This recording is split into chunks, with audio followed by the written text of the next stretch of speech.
গায়ের রং লইয়া কথা কইলে একটা মানুষের যে কতটা কষ্ট লাগে তা যদি মানুষে বুঝতো, তাইলে হয়তো আর কখনো গায়ের রং লইয়া কথা কইতো না, তাই না আম্মা? উঠানে পিঁড়িতে বসে চাল ঝাড়ছিলেন অলকানন্দা। হঠাৎ মেয়ের এমন কথায় হাত থমকে যায় তার। চোখ দুটো ছলছল করে ওঠে। তবে এই দুর্বলতাকে আড়াল করে তিনি মেয়ের দিকে তাকিয়ে শক্ত গলায় বলেন, তুই আবার এমন কথা কইতাছস শ্যামা? তোরে না কইছি মানুষের কথায় কান না দিতে। তুই জানোস না মানুষ মানুষের দুর্বলতাকে লইয়া কথা কইয়া মজা পায়। বাইরের মানুষে কইলে আমার কষ্ট হয় না আম্মা, বাইরের মানুষের কথা আমার গায়ে সইয়া গেছে। কিন্তু আমার আপন মানুষ, তারা কেন আমার সবসময় খোঁটা দিয়া কথা কয় আম্মা? কথার আঘাতে সবচেয়ে বেশি ব্যথা দেয় আম্মা। দেহের আঘাতে না মরলেও কথার আঘাতে বারবার মরি আমি। আমি কি আর নিজে থেকে কালা হইছি? ওই আল্লাহ তো আমার কালা বানাইছে। মেয়ের কথার পরিপ্রেক্ষিতে কি বলবে বুঝতে পারেন না অলকানন্দা। গত ১৯ বছর ধরে তো অনেক কিছুই বলেছেন তিনি, কিন্তু কারোর ভাবনার কোনো পরিবর্তন হয়েছে কি? না, হয়নি। আচ্ছা, মানুষের গায়ের রংটাই কি সব কিছু?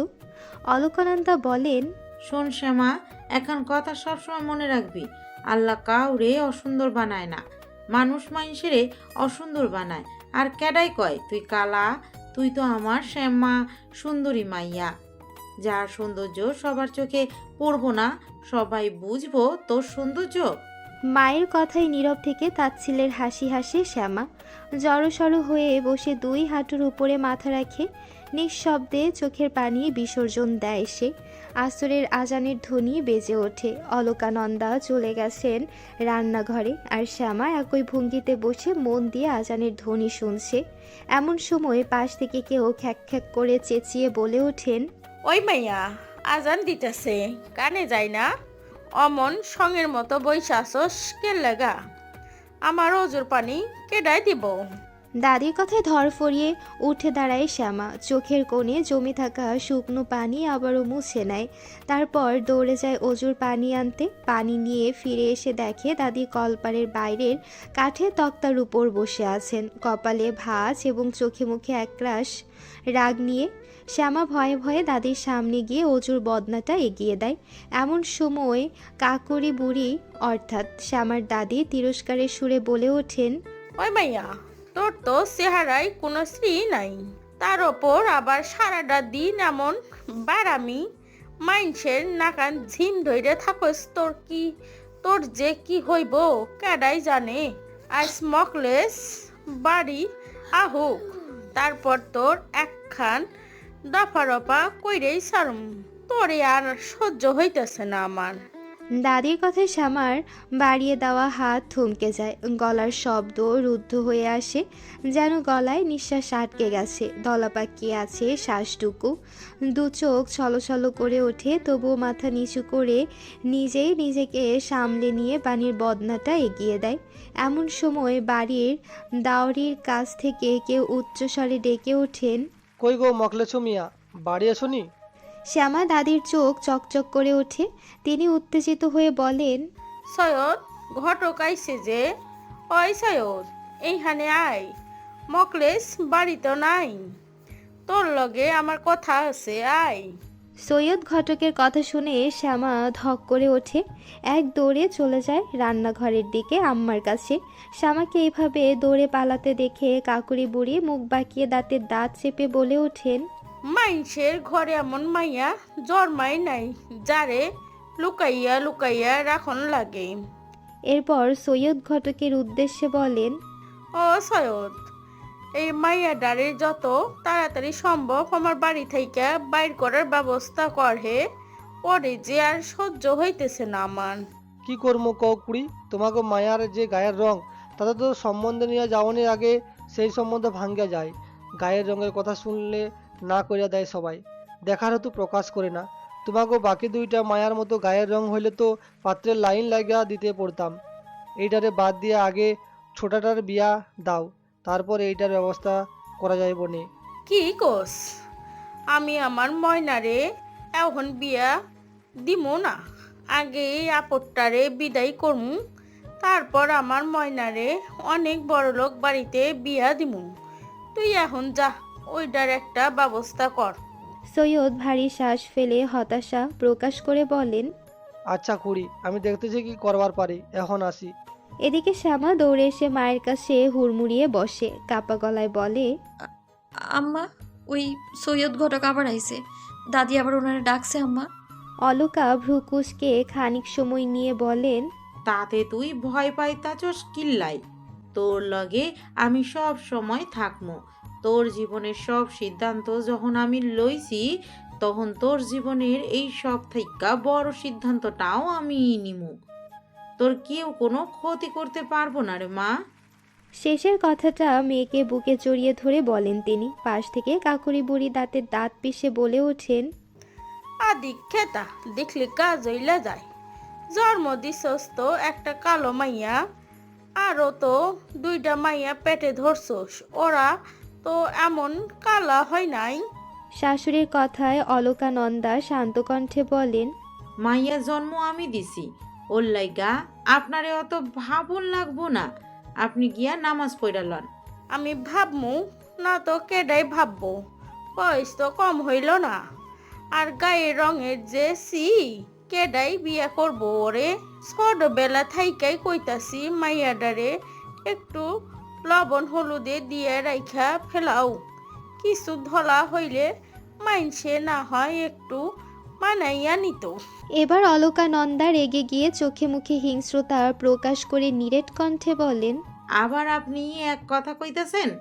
আপনি যদি এইখানে দাঁড়াইয়া আর একখানা কথা কন, তাইলে ভালো হইব না কইয়া দিলাম।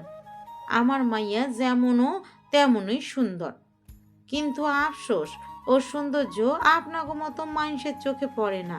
অলকানন্দার কথায় আর কিছু বলেন না কাকুরি বুড়ি, বরং মুখ বাঁকিয়ে চলে যায় নিজের ঘরে। সত্যি বলতে গেলে অলকানন্দাকে ভয় পায় বুড়ি, তবে একবার শ্যামাকে কটু কথা বলার সুযোগ পেলে সেই সুযোগ ছাড়েন না।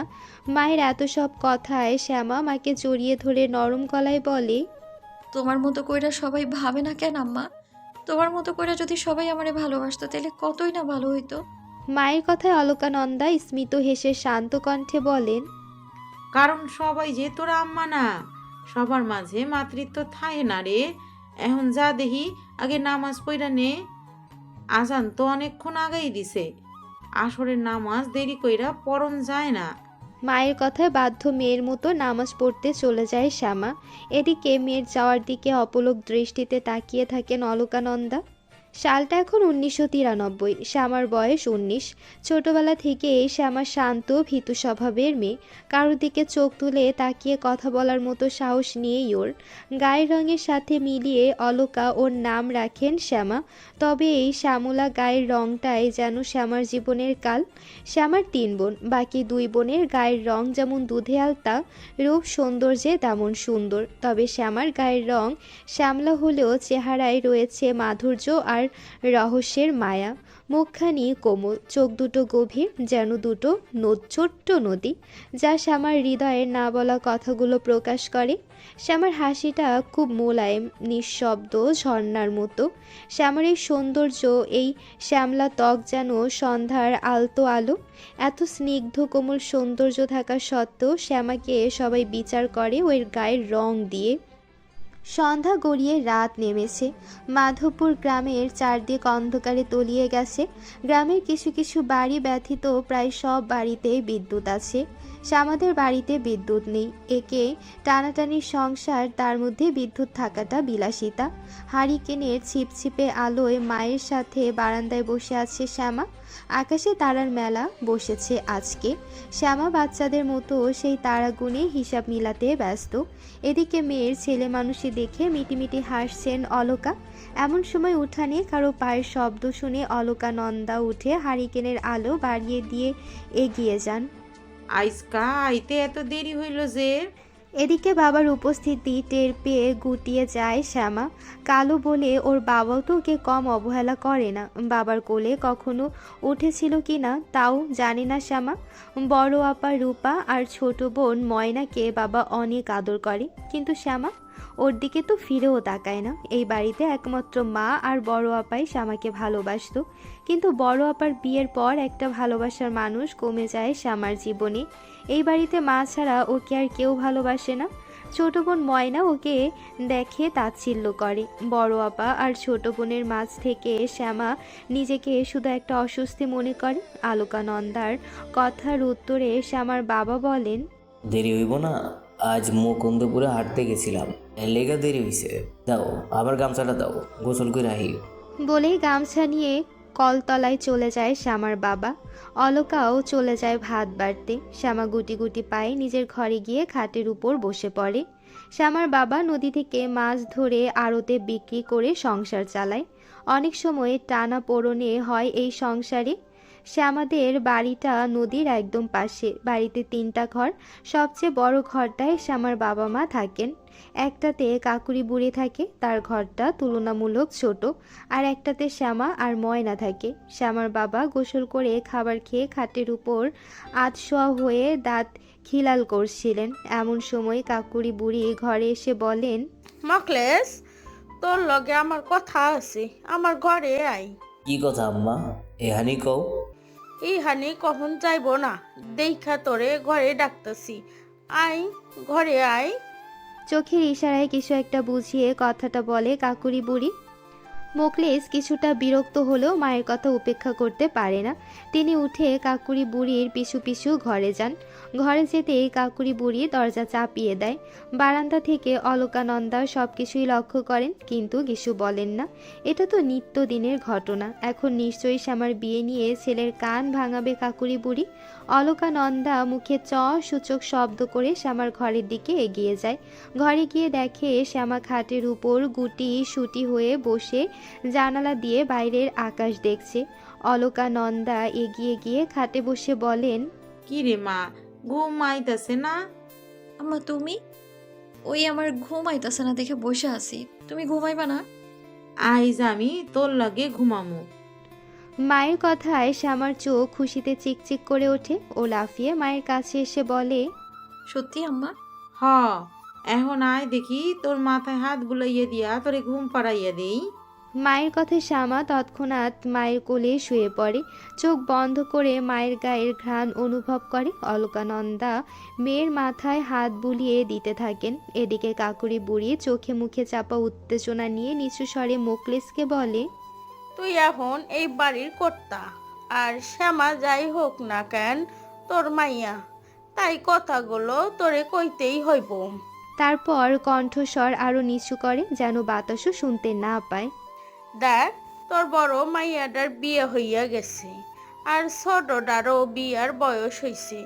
তো এই কালো মাইয়াটারে নিয়ে আমি আর পারতাছি না। এবার ওর একটা ব্যবস্থা করণ লাগবো। ওর বিয়া দেওয়ার পর আমি আর ময়নারে অনেক বড়লোক ঘরে বিয়া দিমু। অলকা রে বুঝাইয়া লাভ নাই, তাই তোরেই কইতাছি।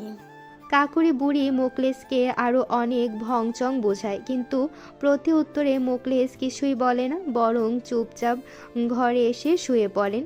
পরদিন সকাল গড়িয়ে দুপুর হয়েছে। শ্যামা জোহরের নামাজ শেষে বাড়ির পেছনে নদীর ঘাটে গিয়ে বসে। বসতেই হাঁটু পর্যন্ত লম্বা ঘন কালো চুলগুলো ঘাটের সিঁড়িতে ছড়িয়ে পড়ে। নদীর পাড়ের হালকা মৃদু হাওয়ায় চুলগুলো এলোমেলোভাবে উড়ছে। শ্যামা শান্ত দৃষ্টিতে নিষ্পলক চেয়ে থাকে নদীর পানির দিকে। শ্যামার নিজের নীরব ও একাকিত্বে সময় কাটানোর স্থান হলো এই নদীর ঘাট। নদীর শান্ত স্রোতে যেন শ্যামার মনও ভেসে যায়। দুই হাঁটুতে থুতনি রেখে শ্যামা উপভোগ করে নীরব অনুভূতি। এমন সময় পেছন থেকে কেউ মৃদু ধাক্কা দেয় শ্যামাকে। শ্যামা ভয়ে হকচকিয়ে তড়িৎ গতিতে পেছন ফিরে তাকায়। মুখ দিয়ে অস্ফুট স্বরে উচ্চারিত হয়, ফুলি তুই? আমি তো ভয় পাইয়া গেছিলাম। এমনি করে হঠাৎ কেউ ধাক্কা দেয়। ভয় মিশ্রিত কণ্ঠে ফুলিকে কথাগুলো বলে শ্যামা। শ্যামার চোখে আতঙ্কের রেশ। শ্যামার একমাত্র প্রিয় বান্ধবী ফুলি। গায়ের রং শ্যামার মতোই, তবে ফুলি মেয়েটাই শ্যামার মতো শান্ত আর ভীতু স্বভাবের মেয়ে নয়, বরং সে বাস্তববাদী স্বভাবের, সাথে বড্ড চঞ্চল। যেখানে শ্যামা সারাদিন ঘর আর নদীর ঘাট ছাড়া কোথাও বের হয় না, সেখানে ফুলি সারাদিন টই টই করে পুরো গ্রাম লাফিয়ে ঝাঁপিয়ে ঘুরে বেড়ায়।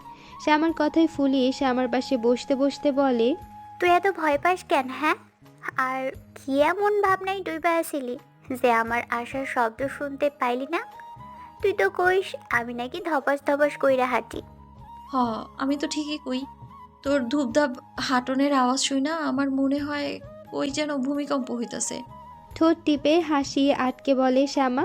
শ্যামার আহ্লাদি করা কথা শুনে ফুলি স্বস্তি পায়। সচরাচর শ্যামার মুখে হাসি লক্ষ্য করা যায় না। ফুলি শ্যামার মুখটা আলগোছে নিজের দিকে টেনে নিয়ে বলে, কি ব্যাপার শ্যামা?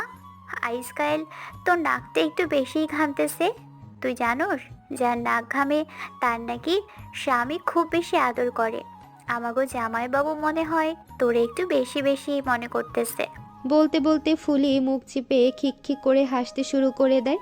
ফুলের কথায় শ্যামাও হেসে ফেলল, তবে সেই হাসি ছিল শান্ত, কোনো অনুভূতি ছিল না হাসিতে। গুমড়ে গুমড়ে ফুল ফোটা হাসি। শ্যামা কথা ঘুরিয়ে নিরস্বরে বলে, জানোস ফুলি, মাঝে মাঝে নদীর পানির দিকে তাকাইয়া থাকলে মনে হয় কি আমি যদি ওই নদীর পানি হইতে পারতাম তাহলে ঢেউয়ে ঢেউয়ে কই থেকে কই চলে যাইতাম, আমারে কেউ আটকাইতে পারতো না আর। শ্যামার কথা শেষ হতেই পেছন থেকে অলকানন্দা জবাব দেয়, তোরে এখন ক্যাডায় আটকায়? তোর জীবনের ঢেউয়ে আমি তো বাদ দেই নাই, আর না তোরে খাঁচায় বন্দি করে রাখছি। আমার জীবনে বাদ দেওয়ার মতো মানুষের অভাব নাই আম্মা। উদাস জবাব শ্যামার। ভাঙতে পারবি না সেই বাঁধ? পারতে হইব না আমারে, শুধু তুমি সাথে থাইকো আম্মা, তাইলেই হইব। এদিকে দুপুর গড়িয়ে বিকেল। ফুলি চলে যায়। শ্যামা নামাজ শেষে আঙিনায় দড়িতে রাখা শুকনো কাপড়গুলো ভাঁজ করছে। অলকানন্দা গেছেন বাড়ির পেছনে কচু কাটতে। আজকে কচু শাক রান্না হবে। এমন সময় দাওরি থেকে আম্মা আম্মা বলে একটানা কারো চিৎকার ভেসে আসে। শ্যামা হাতে রাখা কাপড়গুলো আবারও দড়িতে রেখে দৌড়ে যায় দাওরির কাছে। শ্যামার মুখ দিয়ে হাঁসফাঁস করে বেরিয়ে আসে ময়না। হালকা গোলাপি রঙের সালোয়ার কামিজ পরা, ঠোঁটে উৎফুল্ল হাসি, সেই চিরচেনা মুখ। শ্যামা একটা নিয়ে বুকে জড়িয়ে ধরে বোনকে। কেমন আছিস ময়না? আর আপাই কেমন আছে? ওফো, আপা ছাড়ো তো। আপার কি হইব?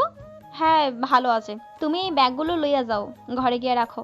বিরক্তিমাখা কণ্ঠে কথাগুলো বলে শ্যামার হাতে ভারী ভারী দুটো কাপড়ের ব্যাগ ধরিয়ে দেয় ময়না। ময়নার কথায় শ্যামার হাসি হাসি মুখটা চুপসে যায়। চুপচাপ কাপড়ের ব্যাগগুলো ঘরে গিয়ে রাখে। ময়নার কণ্ঠ শুনে কাকুরি বুড়ি ঘর থেকে বেরিয়ে আসেন। আমার ময়না পাখি আইসোস নি? কয়দিন হইল তোরে দেহি না। আই দেহি, আমার কাছে আই। ময়না বিরক্তিতে কপাল কিঞ্চিত জড়ো করে এগিয়ে যায়। হইছে বুড়ি, তাড়াতাড়ি কও।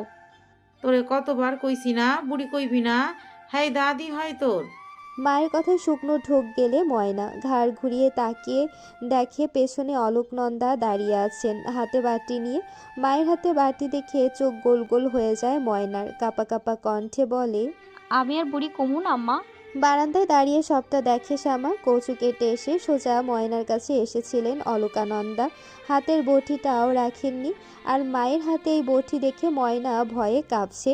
ময়নার ভীতু চেহারা দেখে শ্যামা ফিক করে হেসে উঠল। শ্যামার হাসি দেখে অলকানন্দাও ঠোঁট ভেঙে হাসেন। মাকে সবচেয়ে বেশি ভয় পায় ময়না, সেটা কারোর অজানা নয়। আজ 16 দিন পর বড় আপা রূপার শ্বশুরবাড়ি থেকে বাড়ি ফিরল ময়না। রূপা 4 মাসের অন্তঃসত্ত্বা হওয়ার খবর পেয়ে ওর বাড়িতে গিয়েছিল সে। অলকা মেয়ের অবস্থা বুঝতে পেরে হাতে থাকা বটিটা পাশে রাখেন। হাসি আটকে উদ্বিগ্ন হয়ে প্রশ্ন করেন, রূপায় কেমন আছে? মায়াটা ঠিকঠাক মতো খাইতে পারে তো? ময়না স্বস্তি নিয়ে বলে, আফায় তো খালি বমি করে আম্মা। ময়নার কথায় তপ্ত শ্বাস ফেলেন অলকানন্দা। এই সময় তো এমনটাই হওয়ারই কথা। ময়নার দিকে তাকিয়ে ভ্রু কুঁচকে গম্ভীর গলায় বলেন, অনেক হইছে মেহমানদারি, এবার গিয়া ঠিকমতো পড়াশোনায় মনোযোগ দে। কয়েক মাস পর যে তোর ম্যাট্রিক পরীক্ষা, সেটা কি ভুইলা গেছত? ময়না ক্ষিপ্ত হয়ে মিনমিনে গলায় বলে, এই পড়াশোনা করতে একদম ভালো লাগে না। কি কইলি? অলকার কণ্ঠে রাগ। মায়ের রাগী কণ্ঠ শুনে ময়না 2 কদম পিছিয়ে যেতেই হোঁচট খেয়ে পড়ে যাওয়ার উপক্রম হয়। তবে তাড়াতাড়ি নিজেকে সামলে নিয়ে দৌড়ে ঘরে চলে যায় সে। সেই দিন সৈয়দ ঘটকের আসার পর 4 দিন কেটে গেছে। আজ মোকলেস একটু তাড়াতাড়ি বাড়ি ফিরেছে। মোকলেস আসার পর অলকা তার কাছে তাড়াতাড়ি আসার কারণ জানতে চাইলে তিনি বলেন, সাতগারা মিলাং মেলা শুরু হইতাছে। আজ থেকে পুরো 2 মাস ধরে থাকবো এই মেলা। আমগো জমিদার লতিফ জোয়ারদার নিজেই মেলার উদ্বোধন করতেছে, ওইখানেই যেমন লাগবো, এই লেগা তাড়াতাড়ি আইলাম। একটু শ্বাস নিয়ে আবারও বলেন। তুমি ময়নারে তৈরি হইতে কও, ওরা লইয়া যামো। স্বামীর কথায় অলকা কিছু বলেন না, দুই দিকে মাথা নেড়ে চলে যায় সেখান থেকে। একটু পর মোকলেসও ময়নাকে নিয়ে বেরিয়ে যায় মেলার উদ্দেশ্যে। শ্যামা বারান্দার খুঁটি ধরে দাঁড়িয়ে বাবা আর বোনের যাওয়ার দিকে তাকিয়ে থাকে। সন্ধ্যায় মোকলেস ময়নাকে নিয়ে বাড়িতে ফেরে, সাথে ময়নার জন্য অনেক ধরনের সাজগোজের জিনিস নিয়ে আসে। খাটের উপর বসে কিছু ঢেলে ময়না এক এক করে সব কিছু দেখছিল। নতুন লিপস্টিক, ক্রিম, কাজল, টিপের পাতা থেকে সব কিছু ইতিমধ্যে মুখে লাগিয়ে ফেলেছে ময়না। পাশে বসে শ্যামা ওর এসব সাজগোজ মনোযোগ দিয়ে দেখে। এসব সাজগোজের জিনিস পাওয়ার আশা কোনো দিনই করে না শ্যামা। চোখে কাজল ব্যতীত অন্য কোনো কিছুর উপর আগ্রহ নেই তার। তবে আজ বোনের এত সব জিনিস দেখে শ্যামার বুকের ভেতরটা কেমন মোচড় দিয়ে উঠল। মেলা থেকে ময়নাকে কত কিছু কিনে দিয়েছে বাবা, অথচ শ্যামা ওর জন্য কি কিছু আনতে পারতেন না তিনি? শ্যামার চোখের কোণায় পানি চিকচিক করে ওঠে। তবে আজ শ্যামা কাঁদে না। এত ছোট বিষয় নিয়ে কেউ কাঁদে নাকি? আম্মা বলে মাইয়া মানুষের নাকি সহজে কাঁদতে নাই, কিন্তু শ্যামা ওর কষ্টগুলো প্রকাশ করতে পারে না। মনের কষ্টগুলো চোখের পানি হয়ে ঝরে পড়ে। চোখের পানির সাথে আড়ি করে ঘুমিয়ে যায় শ্যামা। মাঝখানে কেটে গেছে আরও 7টা দিন। আজ আবারও সৈয়দ ঘটকের আগমন ঘটেছে বাড়িতে। তবে তিনি আজ একা আসেননি, সাথে নিয়ে এসেছেন আরও দুজনকে। অলকা সৈয়দ ঘটককে দেখে বিরক্ত হলেও সেই বিরক্তি প্রকাশ করেন না। দুপুরে খাবার খেতে আসার পর কাকুরি বুড়ি মোকলেসকে আর আড়তে যেতে দেয়নি। মা ছেলে মিলে অনেক আলাপ আলোচনা করেছে। সৈয়দ ঘটকের আসার বিষয়ে তারা অবগত। এই সব কিছুই চলেছে অলকার অজান্তে, কিন্তু অলকার চোখ ফাঁকি দিতে পারেনি কাকুরি বুড়ির চালাকি। সৈয়দ ঘটকের সাথে যে দুজন এসেছে তারা নাকি পাত্রের কাকা আর মামা। দেখে বেশ সম্ভ্রান্ত আর রুচিশীল মনে হচ্ছে তাদের। কাকুরি বুড়ি আর মোকলেস তাদের সাথে বেশ খাতির করে কথা বলছে। মোকলেস পাশ কাটিয়ে এসে অলকাকে ক্ষীণ স্বরে বলেন, মায়াডারে নিয়ে আনার ব্যবস্থা করো, ওনারা আইজরে দেখা যাইব। অলকা একবার তাকায় মোকলেসের দিকে। চোখের দৃষ্টি শান্ত, তবে শান্ত দৃষ্টিতেই যেন নীরব প্রতিরোধ। শাড়ির আঁচল দিয়ে মুখ পর্যন্ত বড় ঘোমটা টেনে নিয়ে পাত্রপক্ষের দিকে এগিয়ে যায় অলকা। অলকাকে দেখে সৈয়দ ঘটক পান চেবাতে চেবাতে অস্পষ্ট স্বরে বলেন, বৌমা তাড়াতাড়ি শ্যামারে লইয়া আহো, হেরা আর কতক্ষণ বসে থাকবো? আপনারা সবকিছু যাই না শুনে আইছেন তো? অলকার শক্ত প্রশ্নে পাত্রের কাকা ভদ্রভাবে হেসে বলেন, আপনি চিন্তা করেন না আপা, আমরা সব যাই না শুই আইছি, আপনি শ্যামারে লইয়া আনেন। অলকা কিছু বলেন না, তীক্ষ্ণ দৃষ্টিতে পর্যবেক্ষণ করে নেন সবাইকে। ঘোমটা ঠিক করে ধীরে ধীরে চলে যায় শ্যামার ঘরে। ঘরে ঢুকেই শ্যামার মুখশ্রী দেখে অলকা বুঝে যায় যে শ্যামার কিছু জানতে বাকি নেই। মেয়েটার মুখ নিঃশব্দ কান্নায় ফিকে হয়ে গেছে, চোখে পানি টলটল করছে। পাশেই থমথমে মুখে দাঁড়িয়ে আছে ফুলি। অলকা মেয়ের পাশে বসে গলা নামিয়ে বলেন, কামতাছস কেন? ভয় পাস না, আমি তোর লগে আছি। ভাগ্য আমার হাতে নাই, কিন্তু সিদ্ধান্ত আমার হাতে আছে। তোর জীবনের সবচেয়ে উৎকৃষ্ট সিদ্ধান্তটাই আমি নিমু। ওদিকে কাকুরি বুড়ি অধৈর্য হয়ে দরজার কাছে এসে দাঁড়িয়েছেন। না বিরক্তি মাখা কণ্ঠে তিনি বলেন, কি হে অলকা, এত দেরি করতাছস কেন? লোকে কি ভাববো? মাইয়াদের একটু সাজাইয়া লইয়াই। অলকা মেয়ের মাথায় ওড়না তুলে দিতে দিতে বলেন, ও সাজবো না আম্মা, এমনি যাইব। বুড়ির নাক ছিটকে বেরিয়ে যেতে নিলে অলকা ফুলিকে বলেন, ফুলি, তুই ওর শ্যামার লগে চল। হেই যাইবো মানে? বিয়ার কন্যার লগে অবিয়াইতা জোয়ান মাইয়া যাইবো? হে গোর যদি ওরে পছন্দ হয় তখন কি হইব? বুড়ির খ্যাক খ্যাক করে বলা কথায় ফুলি মুখ বাঁকিয়ে উত্তর দেয়, কি যে ক খুড়ি, শ্যামার লগে আমার তুলনা দাও। আমাগো গায়ের রং এক হইতে পারে, কিন্তু এই গায়ের রঙের মধ্যে শ্যামা লাগে একটা। ওর দিকে একবার চোখ গেলে আবার দিকে তাকাইবার সময় পাইব না। আদিক খেতা, মুখ ভেঙচিয়ে বলে বুড়ি। লাল সাদা সালোয়ার কামিজে পাত্রপক্ষের সামনে এসে দাঁড়ায় শ্যামা। হাত পা ক্রমাগত কাঁপছে। শ্যামার কম্পিত হাত শক্ত করে ধরে ফুলি। চোখের ইশারায় সান্ত্বনা দেয় শ্যামাকে।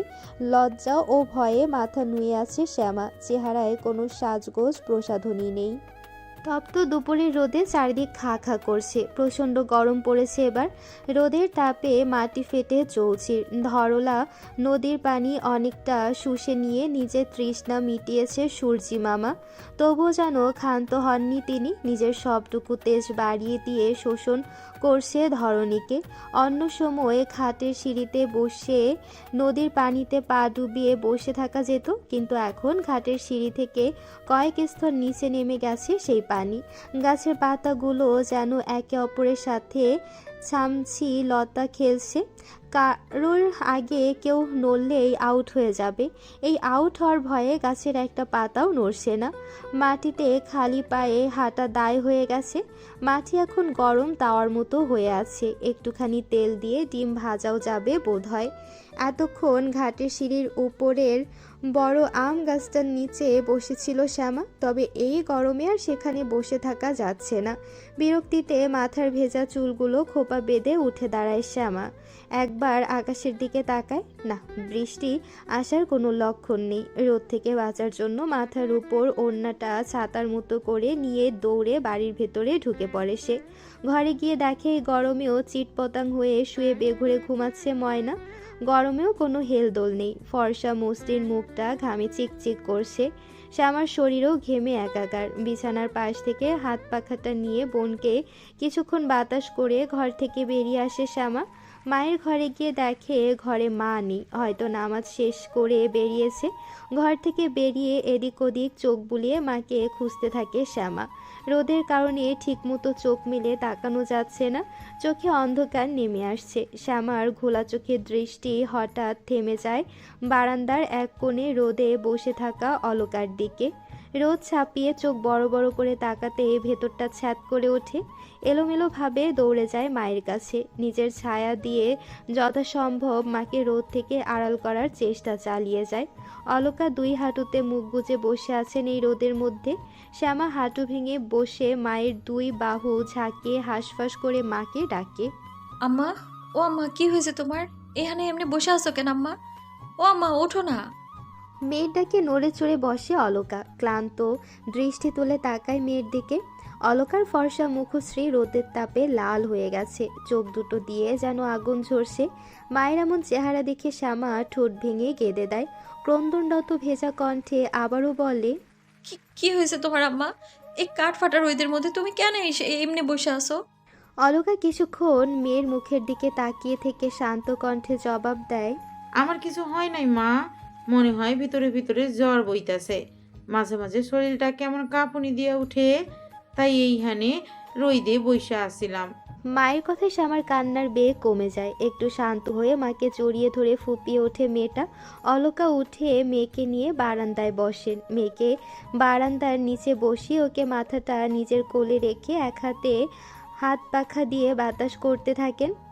এখনও মাঝে মাঝে ফুপিয়ে উঠছে শ্যামা। অলকা দৃঢ় কণ্ঠে বলেন, সব বিষয়ে কান্দনের অভ্যাসটা বদলায় ফেল শ্যামা। কয়দিন পর মানুষের বাড়ির বউ হইয়া যাবি। অনেক দায়িত্ব আছে তোর কাঁধে। নিজের একটু শক্ত করতে শেখ। সব জায়গায় আমি থাকবো না তোর সামলানোর লাইগা। মায়ের কথায় চকিতে মায়ের দিকে তাকায় শ্যামা। এই পৃথিবীতে সবচেয়ে বড় আশ্রয় যে তার মা। মায়ের অস্তিত্ব, ভালোবাসা তার কাছে অমূল্য। বাইরের জগতে তো কেউ ওর মা নয়। মনের ভেতর অজানা ভয় জাগে শ্যামার। দুই হাতে আষ্টে পিষ্টে মায়ের কোল জড়িয়ে ধরে সে। নিস্তেজ স্বরে বলে, তুমি না থাকলে আবার কি হইব আম্মা? তুমি ছাড়া যে আমি সুতা কাটা ঘুড়ির মতোই হতাশ। কোথায় গিয়ে পড়মু আমি নিজেও জানি না আম্মা। তোর পরবর্তী জীবনে তো আমি থাকবো না, আমাকে ছাড়া থাকতে হইব তোরে। কিন্তু দেখিস তোর জীবনে এমন কেউ আইব যে তোরে ঘুড়ির মতোই উড়তে দিব, কিন্তু কখনো সেই ঘুড়ির সুতা ছিঁড়তে দিব না। আগলে রাখবো তোরে। মেঘে মেঘে অনেক বেলা হয়েছে। সেই দিন পাত্রপক্ষ চলে যাওয়ার পর আজ চতুর্থ দিন। সেই দিন পাত্রপক্ষ শ্যামাকে দেখার পর নীরব ছিলেন, বেশি কথা বাড়ায়নি তারা। শ্যামাকে যে তাদের পছন্দ হয়েছে তা বুঝতে পেরেছেন অলকা। পাত্রের কাকার চোখে শ্যামার প্রতি মুগ্ধতা দেখেছেন তিনি। তবে তারা চলে যাওয়ার পর আর কোনো খবর পাওয়া যায়নি তাদের। দুপুর 12টা বাজে। অলকা উঠান ঝাড়ু দিচ্ছিলেন, এমন সময় বাড়ির ভেতরে আগমন ঘটে 5 জন পুরুষের। তাদের দেখে অলকা মাথায় ঘোমটা টেনে নেয়। সেই দিনের পাত্রের কাকা মামার সাথে আরও 2 জন এসেছে আজকে, সাথে সৈয়দ ঘটক তো আছেই।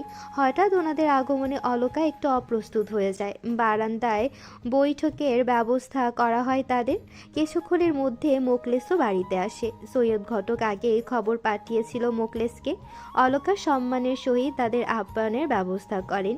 নিজে এগিয়ে গিয়ে তাদের প্রশ্ন করেন, তা ভাই, আপনারা আইজ আবার? পাত্রের মামা বলেন, ক্ষমা করবেন না পা, সেদিন বাড়িতে যাওয়ার পর একটা ঝামেলা পড়েছিলাম, তাই আর কথা গাইতে পারি নাই। তাই আমাকে আপনার মাইয়ারে পছন্দ হয়েছে। আজ আমরা কথা পাকা করার জন্য উদ্দেশ্যে আইছি। অলকার কপালে কয়েক স্তর ভাঁজ পড়ে। কি কোন ভাই সাহেব, এখনো তো ছেলে মেয়ে একে অপরকে দেখেই নাই। আমার মাইয়ারে যে আপনাগো ছেলে। আহ, আলকায় এত কথা বাড়াও কেন? ওনারা তো কইতাছেন শ্যামারে ওনাদের পছন্দ হয়েছে। অলকাকে মাঝপথে থামিয়ে দিয়ে মোকলেস বলেন। পাশ থেকে পাত্রের কাকা বলে ওঠেন, আপনি চিন্তা করেন না আপা, আমাগো ছেলে শ্যামার ছবি দেখছে, আর শ্যামারে ওর ভীষণ পছন্দ হয়েছে। এই লন আমাগো ছেলের ছবি। আমাগো ছেলে কিন্তু রাজপুত্র। আপনার মাইয়ার সুখে থাকবো। অলকার হাতে একটা ছবি ধরিয়ে দেয় পাত্রের কাকা। পাত্র আসলেই সুদর্শন, গায়ের রংটা উজ্জ্বল। 6 মাস আগে সৌদি থেকে ফিরেছে, এখন পারিবারিক গৃহস্থলী কাজে নিয়োজিত। অলকার সামনে পাত্রপক্ষ জানায় তাদের কোনো দাবি দেওয়া নেই, তারা শুধু বাড়ির বউ হিসেবে শ্যামাকে চায়। সবার আলোচনার ভিত্তিতে 7 দিনের মাথায় বিয়ের দিন তারিখ ঠিক করা হয়। অলকার কাছে খটকা লাগে সবটা। এত তাড়াতাড়ি বিয়ের দিন তারিখ ঠিক করা নিয়ে বাধা প্রদান করতে চেয়েও করেন না তিনি। কিছুক্ষণ পর পাত্রের মামা আর বাকি 2 জন উঠে মোকলেসকে নিয়ে বাড়ির পেছনের দিকে যায়। সেখানে তাদের মধ্যে কিছু আলোচনা হয়, যা অলকার কান পর্যন্ত পৌঁছায় না। আলোচনা শেষে তারা যখন ফিরে আসেন তখন মোকলেসের থমথমে গম্ভীর মুখশ্রী নজরে আসে অলকার।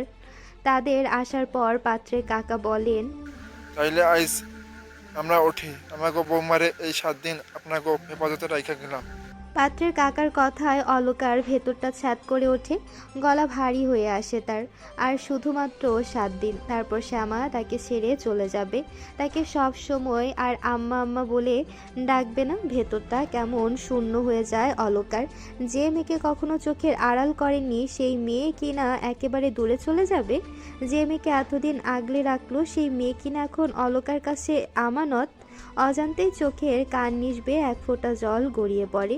সৈয়দ ঘটক সবাইকে নিয়ে উঠে চলে যাওয়ার জন্য পা বাড়ায়। এমন সময় তাদের সামনে পড়ে ময়না।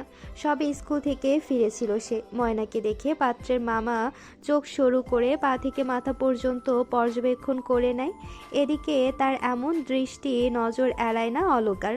অলকার ভেজা তীক্ষ্ণ দৃষ্টিতে ধরা পড়ে সব। সে দ্রুত পায়ে এসে মেয়ের হাত ধরে চলে যায়। ময়না চলে যেতেই পাত্রের মামা মুকলেসকে উদ্দেশ্য করে বলে উঠল, এইটা তাইলে আপনার ছোট মাইয়া নাকি? হবে এই সাহেব। ছোট করে জবাব দেয় মুকলেস। জবাবে সন্তুষ্ট হয় পাত্রের মামা। এদিকে ময়নার হাত ধরে ঘরে আসে অলকা।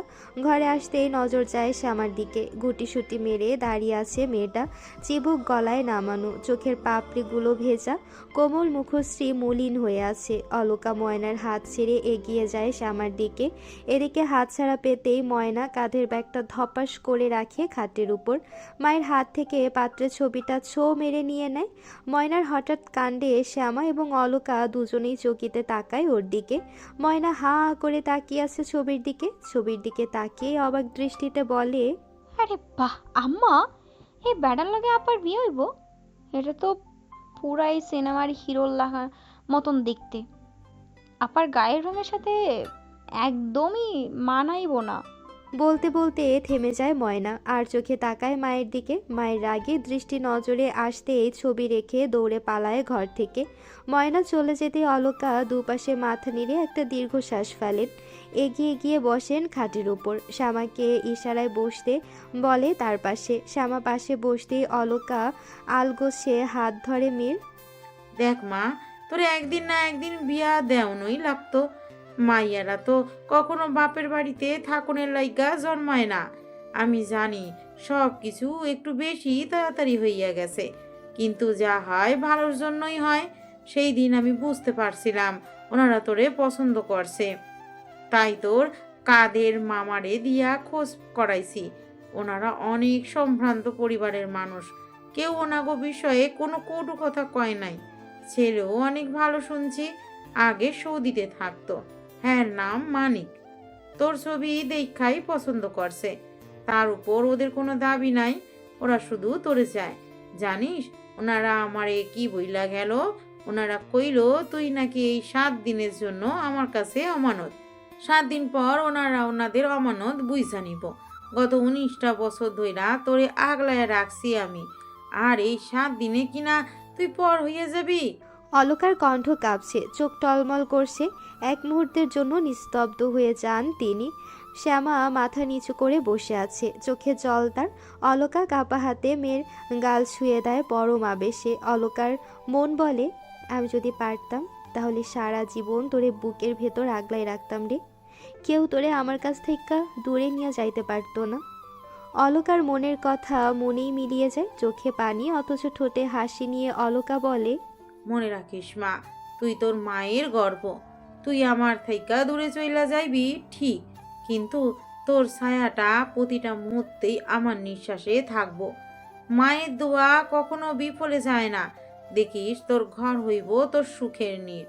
শ্যামার নিশ্চুপ মাথাটা এখনো নিচু। অলকা আর কিছু বলে না, হাত বাড়িয়ে খাটের ওপর থেকে ছবিটা নেয়। একবার ছবিটার দিকে তাকায় আর একবার শ্যামার দিকে। শ্যামার হাতের উপর ছবিটা রেখে নিঃশব্দে ঘর ছাড়েন তিনি। ঘরের বাইরে আসতেই মুখলেসের রাগী চেহারা নজরে পড়ে অলকার। কাকুরি বুড়ির ঘর থেকে রাগে গজগজ করতে করতে বেরিয়ে আসছে মুখলেস। ভেজা চোখ মুছে নেয় অলকা, এগিয়ে যায় স্বামীর দিকে। ভারী কণ্ঠে পরপর প্রশ্ন করে, তখন পাত্রের মামা আপনারে একা ডাইক্কা লইয়া কি কইল? আর এখনই বা কি এমন হইল যে আপনি আম্মার ঘর থাইকা রাইগা বাহির হইয়া আইলেন? মোকলেসের গা রিরি করে জ্বলে ওঠে। রাগে গজগজ করতে করতে কিছু একটা বলতে যাবে, তার আগে পেছন থেকে কাকুরি বুড়ি বলে ওঠে, কি আর হইব, কিছুই হয় নাই। তুই যা লোকা, অদমায়াটার লগে লগে থাক, কয়দিন পর তো চইলেই যাইব। হঠাৎ কাকুরি বুড়ির এমন বদলে যাওয়া এবং মোকলেসের রাগের কারণ কিছুই বুঝে উঠতে পারে না অলকা। তীক্ষ্ণ দৃষ্টিতে তাকায় কাকুরি বুড়ির দিকে, তারপর ধীর পায়ে চলে আসে সেখান থেকে। এদিকে অলকা চলে যেতে কাকুরি বুড়ি মোকলেসের হাত ধরে নিচু স্বরে বলেন, দেখ এইটারে সুযোগ ওই মাইয়াটারে বিদায় করার। এই সুযোগ হাতছাড়া করণ চাইব না। একবার বিয়েটা হইলে পরে ওর কি হইব, কোনো রকমে খালি বিয়াটা হইয়া যাক, তারপর ওর জীবনে যা হয় তা হইব, তোরে অত ভাবন লাগবো না। এদিকে শ্যামার ঘরে এক অদ্ভুত নিস্তব্ধতা। শ্যামার নিঃশ্বাসের শব্দ শোনা যাচ্ছে শুধু। ঘন ঘন শ্বাস নিচ্ছে শ্যামা। হাতটা কাঁপছে ওর। হাতের উপর রাখা ছবিটা উল্টো করে রাখা। ছবিটা সোজা করে দেখার মতো যেন শক্তি নেই শ্যামার হাতে। কাঁপা কাঁপা হাতে ছবিটা হাতে নেয় শ্যামা। ভেজা ভেজা দৃষ্টি নিক্ষেপ করে ছবিটার দিকে। এক অদ্ভুত শীতলতা খেলে যায় শ্যামার পুরো শরীরে। এই লোকটার সাথে কিনা শ্যামার বিয়ে ঠিক করা হয়েছে। এই লোকটা নিজে শ্যামাকে পছন্দ করেছেন। কেন যেন এইসব কিছু স্বপ্নের মতো লাগছে শ্যামার কাছে। ছবিতে থাকা লোকটার সাথে কি শ্যামার গায়ের রঙের কোনো মিল আছে? না, নেই।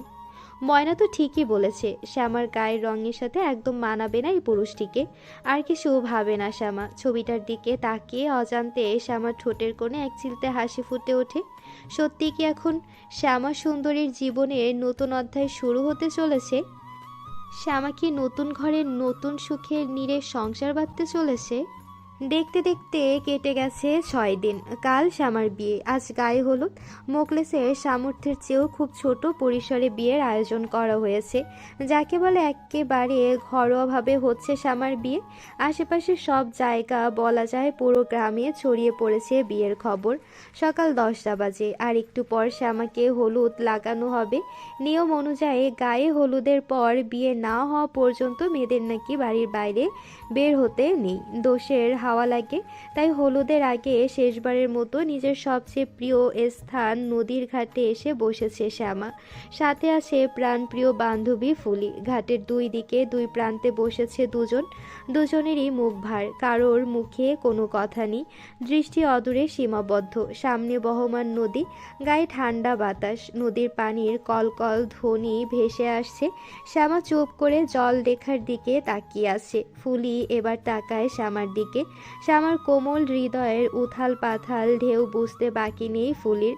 ঠোঁটের কোণে এক চিলতে হাসি নিয়ে একধ্যানে তাকিয়ে থাকে শ্যামার মুখশ্রীর দিকে। শ্যামার পরনে কাঁচা হলুদ রঙা সালোয়ার কামিজ, কেমন যেন নতুন নতুন লাগছে শ্যামাকে। সবাই বলে বিয়ের বাতাস পাইলে মেয়েদের নাকি সৌন্দর্য বাড়ে। ফুলি উঠে এগিয়ে যায় শ্যামার কাছে, নিঃশব্দে পাশে বসে। শ্যামা নরম দৃষ্টিতে তাকায় ফুলির দিকে, তবে ফুলির ঠোঁট টিপে হাসার কারণ বুঝতে না পেরে ভ্রুযুগল কুঁচকে যায় শ্যামার।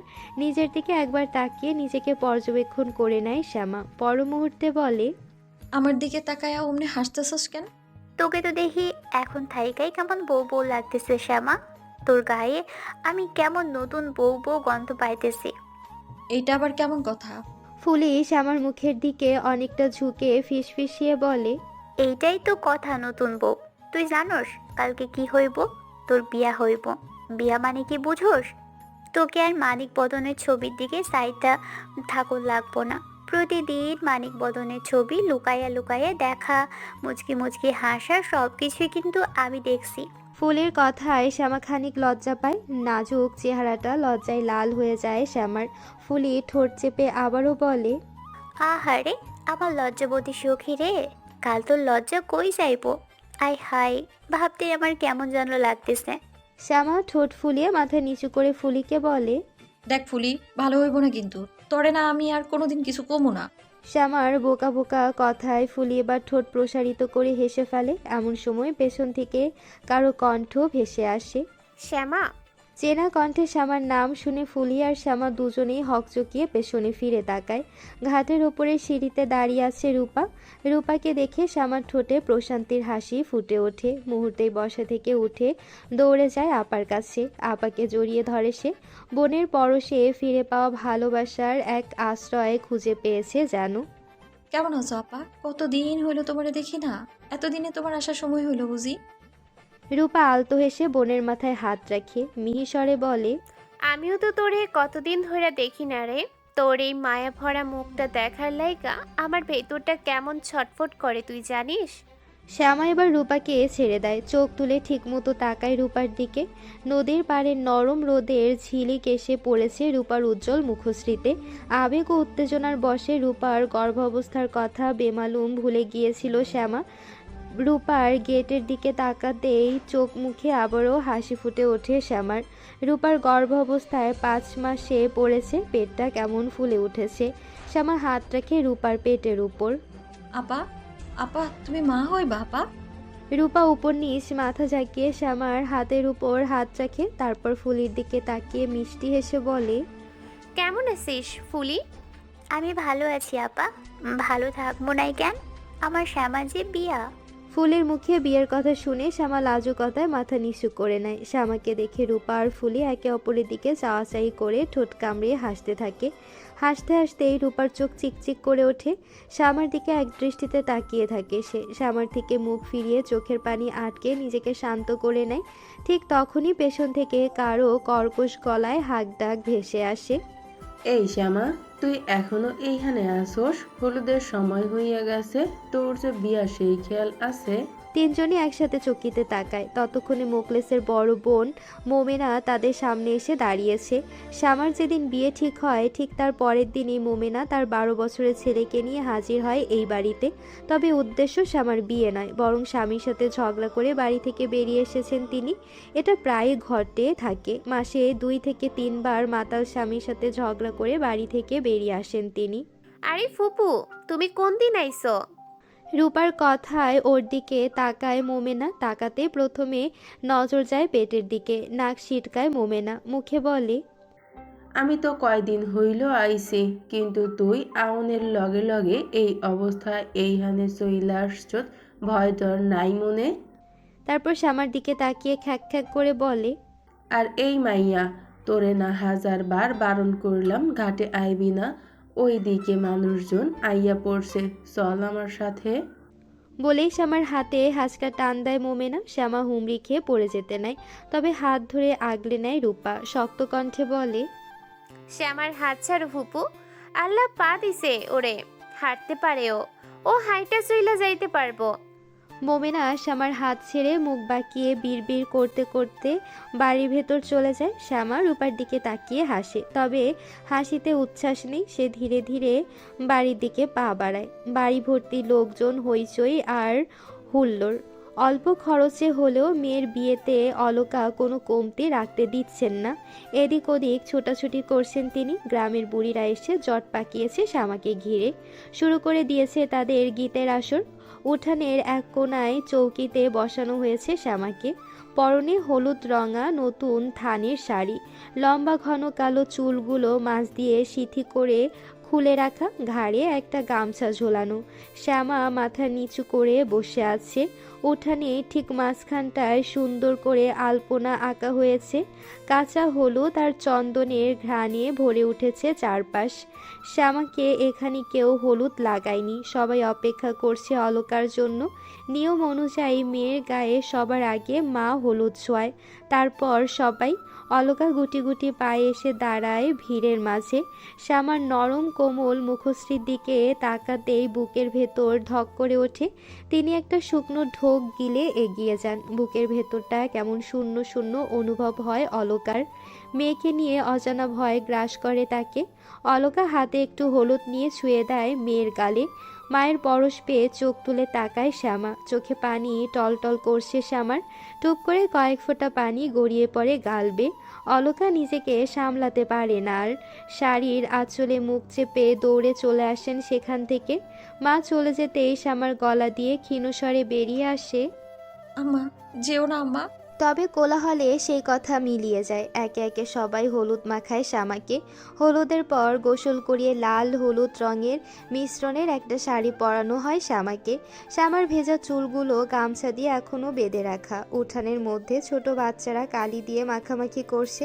গ্রামের মহিলা একে অপরকে হলুদ মাখিয়ে ভূত বানিয়ে দিয়েছে। বারান্দায় চেয়ারে বসে এসব দেখছে শ্যামা। অলকা এক গ্লাস শরবত নিয়ে আসে মেয়ের জন্য। শরবতের গ্লাসটা শ্যামার হাতে দেওয়ার আগেই দাউরির কাছ থেকে একটা পুরুষালী কণ্ঠ ভেসে আসে। অলকা ভ্রুকুচকে তাকায় সেদিকে। উঠানের সব বাচ্চা এবং মহিলারা আওয়াজ পেয়ে একপাশে সরে দাঁড়ায়। দু একজন ফিসফিস করে বলে ওঠে, জাফর ব্যাপারী এইখানে কেন আইছে? জাফর ব্যাপারীকে গ্রামের মাতব্বর বলা চলে। বয়স 60 পেরিয়েছে, চুল দাড়িতে পাক ধরেছে, তবুও তেজ কমেনি। পুরো গ্রামে তিনি তার দম্ভ খাটান। 3-3টে বিয়ে করার পরেও ক্ষান্ত হননি তিনি। শ্যামার উপর আগে থেকেই তার কুদৃষ্টি ছিল। গ্রামের এক মুরব্বীকে দিয়ে শ্যামার জন্য বিয়ের প্রস্তাব পাঠিয়েছিলেন একবার, কিন্তু অলকা কঠোরভাবে না করে দিয়েছিল প্রস্তাবে। অলকার জন্য এগোতে পারেননি তিনি। অলকা শ্যামার পাশে বারান্দায় ঠায় দাঁড়িয়ে আছেন। জাফর ব্যাপারী আশায় কোনো প্রতিক্রিয়া দেখাননি তিনি। জাফর ব্যাপারীর সাগরেদ মোকলেসকে ডাকতে ডাকতে ব্যাপারী সহ বাড়ির ভেতর প্রবেশ করেন। জাফর ব্যাপারী পান চেবাতে চেবাতে এগিয়ে যান বারান্দার দিকে। কেউ একজন একটা চেয়ার এনে দেয় বসার জন্য। জাফর ব্যাপারী শ্যামাকে লোলুপ দৃষ্টিতে পর্যবেক্ষণ করতে করতে পায়ের উপর পা তুলে বসে পড়ে চেয়ারে। মাথার উপর ছায়া থাকা সত্ত্বেও তার সাগরেদ মাথার উপর একটা ছাতা ধরে দাঁড়িয়ে আছে। ব্যাপারীর দৃষ্টি অনুসরণ করে অলকা শ্যামাকে আড়াল করে সামনে দাঁড়ান। এতে ব্যাপারী একটু বিরক্ত হয় বটে। প্যাচ করে পানির পিক ফেলেন অলকার পায়ের কাছে। অলকা একবার তাকায় পায়ের দিকে, আবারও তীক্ষ্ণ দৃষ্টিতে তাকায় ব্যাপারীর দিকে। অলকার দৃষ্টি দেখে ব্যাপারী নিঃশব্দে গা দুলিয়ে হাসেন। তিনি ভ্যাঙানো গলায় বলেন, অবশ্যই মাইয়ের বিয়া দিতেছেন? বাহ, খুব খুশি হইলাম আমি। তাই তো মাইয়ার আশীর্বাদ করতে আইলাম। অলকা গম্ভীর হয়ে জোরপূর্বক বলেন, ধন্যবাদ ভাই সাহেব, আপনি আইছেন। আমরা খুশি হয়েছি। শ্যামা তো আপনার মাইয়ের মতোই। আপনার আশীর্বাদ তোর কাছে পিতার আশীর্বাদ স্বরূপ। অলকার তীক্ষ্ণ খোসা দেওয়া কথায় জাফর ব্যাপারীর গা রিরি করে জ্বলে ওঠে। দাঁতে দাঁত পিষে হাত মুঠো করে নেন তিনি। পেছনে কাউকে ইশারা করতে একজন একটা প্যাকেট নিয়ে এগিয়ে যায় শ্যামার দিকে। শ্যামা গুটিয়ে যায় মায়ের পেছনে। অলকা মেয়েকে আড়াল করে সামনে এগোয়। হাতে প্যাকেট থাকা লোকটি দাঁড়িয়ে যায়। তারপর ব্যাপারীর ইশারা পেতে হাতের প্যাকেটটা এগিয়ে দেয় অলকার দিকে। বিয়ের আয়োজন শুরু হয়ে গেছে। কিছুক্ষণের মধ্যে বরপক্ষ চলে আসবে। বাড়িতে কাছের সব আত্মীয় স্বজন এবং গ্রামের মানুষদের ভিড় জমেছে। শ্যামাকে সাজানোর আগে রূপা নিজের হাতে বোনকে ভাত মেখে খাইয়ে দিচ্ছে। শ্যামার চোখ ঘুমে আচ্ছন্ন হয়ে আছে। কাল অনেক রাত পর্যন্ত শ্যামা, রূপা, ফুলি, অলকা এবং বাকিরা মিলে গল্প করে কাটিয়েছে। অলকা অনেকবার শ্যামাকে ঘুমাতে বলেছিলেন, কিন্তু শ্যামা কথা শোনেননি। অলকাও আর বেশি জোর করেনি। সবাই ঘুমিয়ে গেলেও শ্যামার ঘুম আসছিল না। অবশেষে রাতের শেষ ভাগে একটু ঘুমিয়েছিল শ্যামা। আবার ফজরের সময় উঠতে হয়েছে। ঠিকঠাক ঘুম হয়নি। চোখের পাতা আপনা আপনি বন্ধ হয়ে আসছে ঘুমের তাড়নায়। রূপা শ্যামাকে খাইয়ে দিয়ে চোখ মুখে একটু পানি ছিটিয়ে দেয় শ্যামার। এতে শ্যামার ঘুমের রেশ একটু কেটে যায়। এবার শ্যামাকে সাজানোর পালা। বরপক্ষ আসতে বেশি সময় নেই আর। রূপার ফুলি মিলে শ্যামাকে লাল টকটকে বেনারসি পরিয়ে দেয়। মাছ বরাবর সিঁথি করে মাথায় একটা খোপা বেঁধে দেয়। খোপায় বেঁধে দেয় গাঁদা ফুলের মালা। চোখে গাঢ় কাজল, কপালে টিপ, ঠোঁটে হালকা ঠোঁট রঞ্জন, পায়ে আলতার সাথে হালকা পাতলা গহনাগাটি, লাল বেনারসির সাথে মাথায় লাল ওড়না। খুব বেশি ভারী সাজগোজ নয়, তবে এই প্রথম এত সাজগোজ করলো শ্যামা। শ্যামাকে সাজানোর পর রূপা আর ফুলি হা হয়ে তাকিয়ে থাকে শ্যামার দিকে। রূপা শ্যামার কনিষ্ঠা আঙ্গুলে একটা কামড় দিয়ে নজর কাটিয়ে দেয়। শ্যামার গালে আলতো হাত রেখে বলে, আরে বাহ, আমার বোনটারে তো একদম রাজরানীর মতো লাগতেছে। তোকে খুব সুন্দর লাগতেছে রে শ্যামা। আমি এক্ষুনি আম্মারে ডাইকা আনতাছি, দাঁড়া। বলেই রূপা ঘর থেকে বেরিয়ে যায়। এদিকে ফুলি এখনো হা করে তাকিয়ে আসে শ্যামার দিকে। শ্যামা তাকায় ফুলির দিকে। মিষ্টি হাসে শ্যামা। ফুলি এগিয়ে এসে শ্যামার হাত ধরে, কাজলের টিকা লাগিয়ে দেয় শ্যামাকে। হঠাৎ হু হু করে কেঁদে ওঠে ফুলি। শ্যামা চমকে যায় ফুলির কাণ্ডে। কাঁদতে কাঁদতে ফুলি বলে, আমারে সাইরা সইলা চাইবি শ্যামা? তুই তো জানোস তুই আর আম্মা ছাড়া আমার আর কেউ নাই। কেউ দাম দেয় না আমাগো। তোকে ছাড়া আমি কেমনে থাকবো রে? আমার বকর বকরগুলো সারাদিন ক্যাডাই শুনবো। ক্যাডাই আমার মাথায় যত্ন কইরা তেল দিয়া দিব। ক্যাডাই আমার লগে গল্প করব। বল না শ্যামা, তোকে আমার খুব মনে পড়বো রে। ফুলের কান্নায় শ্যামা বিচলিত হয়ে পড়ে। দুই হাতে আগলে নেয় ফুলির মুখশ্রী। শ্যামার চোখ দিয়ে দুফোঁটা পানি গড়িয়ে পড়ে ফুলির মুখের উপর। ফুলি চকিতে তাকায় সেদিকে। শ্যামাকে কাঁদতে দেখে ফুলি হাতের উল্টো পিঠে চোখের পানি মুছে নেয়। গলা ভারী হয়ে আসে ওর। ফুলি বলে, খবরদার কানবি না শ্যামা। হ্যাঁ, এক্ষুনি তোর আম্মা আইয়া পড়বো। তোরে কানতে দেখলে উনি কষ্ট পাইব, কিন্তু আমার চোখে তো খুশিতে পানি চলে আইছিল। কিন্তু তুই একদম কানবি না। শ্যামা ফুপিয়ে ওঠে। এমন সময় ঘরের দরজায় কারো পায়ের শব্দ শুনে দুজনে সচকিত হয়ে ফিরে তাকায় সেদিকে। রূপা অলকার হাত ধরে টানতে টানতে ঘরের ভেতর নিয়ে আসছে। অলকা পেছন থেকে সাবধানী স্বরে বলছেন, আস্তে হাঁট রূপা, এই অবস্থায় তোর এমন দৌড়াদৌড়ি করা একদম ঠিক না আম্মা। আস্তে হাঁট। রূপা মাকে শ্যামার সামনে এনে দাঁড় করান। মাকে দেখে শ্যামা চোখের কোণে জমে থাকা পানিটুকু মুছে নেয়। ঠোঁট প্রসারিত করে হাসে সে। শ্যামাকে দেখে অলকা চোখ গোল গোল করে তাকিয়ে থাকেন। ধীরে ধীরে এগিয়ে যান শ্যামার কাছে। আলতো চুমু খান মেয়ের কপালে। আমার শ্যামা সুন্দরী রে তো পুরাই পরীরা মতো লাগতাছে রূপা, কারো যেন নজর না লাগে। ময়না ঘরে এসে শ্যামাকে দেখে কোনো রকমে বলে, তোমার তো ভালোই লাগতেছে আপা।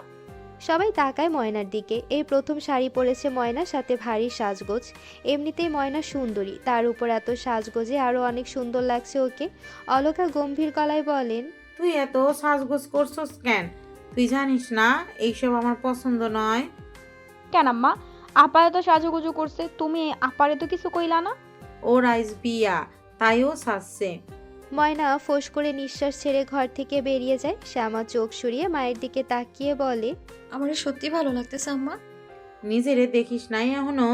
শ্যামা দুই দিকে মাথা নাড়ায়। অলকা মুচকি হেসে একটা আয়না ধরে মেয়ের সামনে। শ্যামা নিজেকে খুঁটিয়ে খুঁটিয়ে দেখে নেয়। ফুলি বলে, তুই আয়নায় দেখ নিজেকে আর বল তুই কতটা সুন্দর। তুই বল আমি সুন্দর, কারণ তুই সুন্দর, অনেক সুন্দর, মনেও আর মুখেও। তোর মতো সুন্দর মাইয়া আমি অনেক কম দেখছি রে। তোর এই কোমল মুখশ্রী, নরম চাহনি, শান্ত পুকুরের মতো গভীর দুইটা চোখ, সব মিলিয়ে তুই অনেক সুন্দর শ্যামা। শ্যামার চোখ ছলছল করে ওঠে। টুপ করে এক ফোঁটা জল গড়িয়ে পড়ে। এতদিনের সব অপমান মনে পড়ে যায় ওর। অলকা শ্যামাকে সান্ত্বনা দেয় না, শেষবারের মতো কাঁদতে দেয় তিনি শ্যামাকে। অলকার চোখ চিকচিক করে ওঠে। মেয়ের সামনে কাঁদতে চায় না অলকা, কিন্তু চোখের পানিও বাধা মানতে চায় না। খুব কষ্ট হয় অলকার। বুকের উপর যেন কেউ পাথর চাপিয়ে দিয়েছে। বাইরে থেকে শোরগোল শোনা যায়, বড়াইছে বড়াইছে। অনেকের সম্মিলিত কণ্ঠ ভেসে আসে একসাথে। অলকা চোখের পানি মুছে নিয়ে বরণ করতে চলে যায়। ফুলি শ্যামার বাহুতে হালকা ধাক্কা দেয়। রূপা যাতে শুনতে না পায় তাই মৃদুস্বরে ফিসফিস করে বলে ওঠে, আইসে রে তোর মানিক বদন, আইস মানিক বদন, তোরে দেইখা পুরাই পাগল হয়ে যাইব।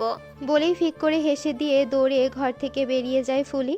ফুলির বেরিয়ে যেতেই রূপা নীরবে শ্যামার পাশে এসে বসে। শ্যামার দুই হাত নিজের হাতের মুঠোয় নেয়। তুই এই বিয়েতে খুশি তো শ্যামা? শ্যামা হাসে, নরম কণ্ঠে জবাব দেয়, আমার প্রত্যেকটা সিদ্ধান্তে আমি খুশি আছিলাম আপা। আম্মা আমার জন্য যেইটা করব ওটার থাকা ভালো, আমার জন্য আর কিছুই হইব না। রূপা তৃপ্ত শ্বাস ফেলে হাসে। বাড়ির বাইরে থেকে কোলাহল ভেসে আসছে। বোঝাই যাচ্ছে অনেক মানুষের সমাগম ঘটেছে বাড়িতে। শ্যামার বুক অজানা ভয়ে ঢিপ ঢিপ করছে, ঘন ঘন শ্বাস নিচ্ছে সে। অলকাই প্রথম দেখলো মানিককে। প্রথম দেখাতেই চোখ আটকে যায় অলকার। ছবির থেকে বাস্তবে অনেক বেশি সুদর্শন মানিক। আশেপাশের সবাই এসে ভিড় জমিয়েছে বরকে দেখার জন্য। আড়ালে আবডালে অনেকেই অনেক কথা বলা বলি করছে। অলকা কোনো কিছুকে পাত্তা না দিয়ে মিষ্টি খাইয়ে জামাইকে বরণ করে নেন।